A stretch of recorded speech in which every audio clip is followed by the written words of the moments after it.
So Mick, I wonder if you could just tell us a little bit about the life of the monks in this cell here in Dunster. And they go to bed early, but they get up early, right? And so there must be somewhere for them to sleep. And the chances are it's some sort of dormitory with, 3 or 4 or 5 beds, and there's somewhere for them to eat. And they only really have one meal and a snack a day, really, so it's not a big deal. And for all we know, and it would be quite likely, I think, with Benedictines, there would be servants who would do the cooking and looking after the place. But they'd spend a lot of time doing that. But because they are isolated from the main house in Bath, and because they appear to have a farm with them, then supervising the workers on the estate, that is the lay people on the estate, and making sure that the farming's done would probably be a big part of the day as well. So do you think it's likely that the prior might have lived in this building here? You can see it in the photograph here. Yeah, but you can't tell what age this is because the windows aren't original. I mean, that looks like modern windows, in fact. You've got to get inside it, get in the roof, look at it. But that's the right sort of position for a prior's lodging. Close to the church. Close to church, probably even a doorway into the church from it. But, there aren't many of them. I mean, you hardly think they live in a separate building, really. But, No. But the prior usually does aspire, like in the monastery, the abbot aspires to live in a separate building. The prior does in a priory.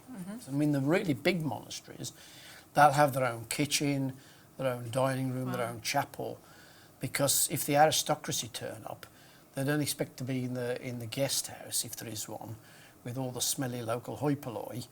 They expect to be in proper accommodation. Well, your town plan analysis will suggest to you whether this block of town properties, the burgages, as you say, are before that. But an excavation across a boundary like that might help as well. I mean, if there was a gap in it, you could go through that and do a continuous trench. But if there isn't, you just bring your trench up to either side, because the wall may not be absolutely slap bang on that position in earlier times. They do wander about a bit either way. When people take a fence or a wall down, they put it up, they might put it 3 inches out. Right. It still happens today.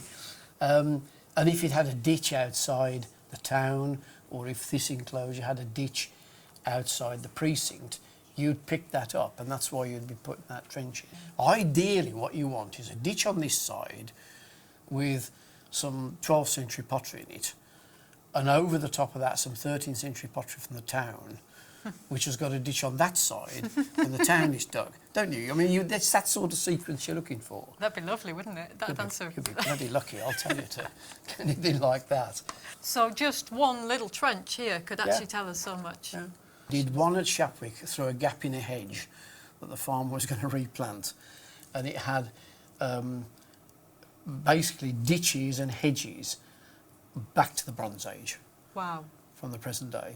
So it's a 4,000-year-old boundary. It's amazing, isn't it? Yeah. Well, is it or is it normal? And we just don't look for them and we don't find them. But because I think it's probably quite common.